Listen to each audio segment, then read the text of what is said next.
Terima kasih dukungan saudara-saudara. Saya siap melanjutkan perjuangan Pak Joko Widodo.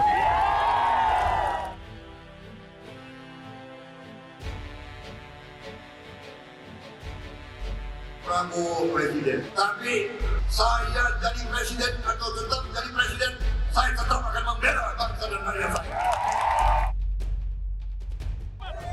Prabowo presiden 2024. Presiden 2024. Mantap Pak. Lanjut terus. Saya bukan penjilat, tapi saya yakini kita harus bersatu untuk Indonesia hebat, saudara-saudara sekalian.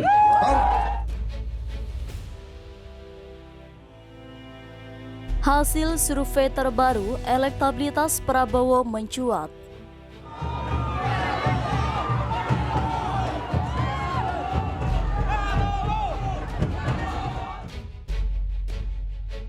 Dalam konteks politik Indonesia, survei elektabilitas Prabowo Subianto telah menjadi perbincangan hangat di seluruh negeri. Survei terbaru yang dikeluarkan oleh Indonesia Polling Station atau IPS mengungkapkan bahwa Prabowo Subianto, mantan Jenderal TNI yang juga mantan calon presiden pada pemilihan sebelumnya, memiliki tingkat elektabilitas sebesar 40,8%.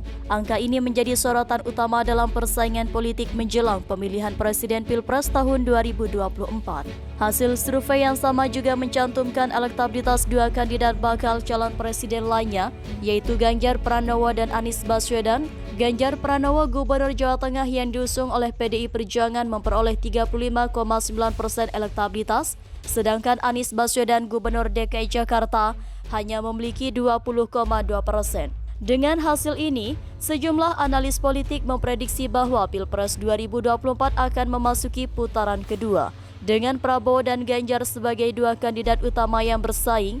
Sementara itu, Anies Baswedan dianggap tereliminasi dalam persaingan tersebut. Namun, perlu diingat bahwa hasil survei hanyalah gambaran sesaat yang dapat berubah seiring dengan perkembangan situasi politik. Di dunia politik, segalanya bisa terjadi, terutama jika melibatkan pemilih yang belum pasti pilihannya.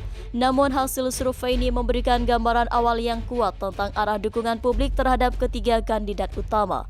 Salah satu aspek yang perlu diperhatikan adalah bagaimana kemungkinan perpindahan dukungan pemilih dari satu kandidat ke kandidat lainnya.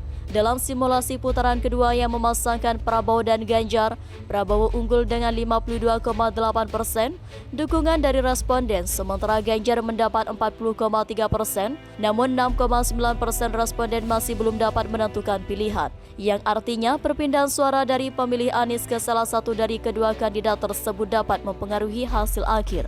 Analisis lebih mendalam perlu dilakukan untuk memahami faktor-faktor apa yang mempengaruhi elektabilitas masing-masing kandidat. Beberapa faktor yang bisa mempengaruhi elektabilitas seorang calon termasuk popularitas, citra, visi politik, rekam jejak, serta dukungan dari partai politik dan koalisi.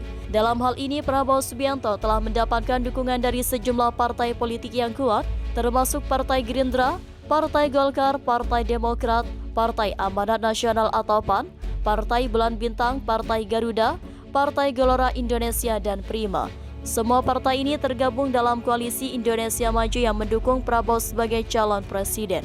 Di sisi lain, Ganjar Pranowo diusung oleh PDI Perjuangan dan telah mendapat dukungan dari Partai Persatuan Pembangunan atau PPP, Partai Hanura, dan Partai Perindo. Sementara itu, Anies Baswedan mendapat dukungan dari Partai Nasdem, Partai Kebangkitan Bangsa PKB, dan Partai Keadilan Sejahtera PKS yang tergabung dalam Koalisi Perubahan untuk Persatuan. Namun keputusan akhir terletak pada pemilih Indonesia. Mereka akan mempertimbangkan berbagai faktor sebelum menentukan pilihan mereka. Hal ini mencakup pemahaman mereka tentang visi dan program politik dari masing-masing calon, serta cara calon tersebut berkomunikasi dan berinteraksi dengan publik. Pilpres di Indonesia juga diatur oleh undang-undang yang ketat. Pasangan calon presiden dan wakil presiden harus diusulkan oleh partai politik atau gabungan partai politik peserta pemilu yang memenuhi persyaratan perolehan kursi minimal 20% dari jumlah kursi DPR atau memperoleh 25% dari suara sah secara nasional pada pemilu anggota DPR sebelumnya. Dengan total 575 kursi di parlemen, pasangan calon presiden dan wakil presiden harus memiliki dukungan minimal 115 kursi di DPR RI. Selain itu, pasangan calon juga dapat diusung oleh partai politik atau gabungan partai politik peserta pemilu 2019 yang memperoleh minimal 34.992.703 suara sah nasional. Dalam konteks politik global, perkembangan politik di Indonesia selalu menjadi sorotan. Indonesia memiliki peran yang signifikan dalam politik regional dan sebagai negara demokrasi terbesar di Asia Tenggara. Apa yang terjadi di Indonesia memiliki dampak penting dalam dinamika politik Asia. Selain itu, komentar dari media luar negeri juga akan mempengaruhi persepsi internasional terhadap perkembangan politik di Indonesia. Berbagai lembaga survei dan organisasi politik di luar negeri akan memantau erat perkembangan Pilpres 2024 dan analisis mereka akan menjadi referensi bagi masyarakat internasional dalam memahami arah politik Indonesia. Dalam konteks ini ada beberapa pertanyaan yang mungkin akan muncul dalam pemberitaan media internasional.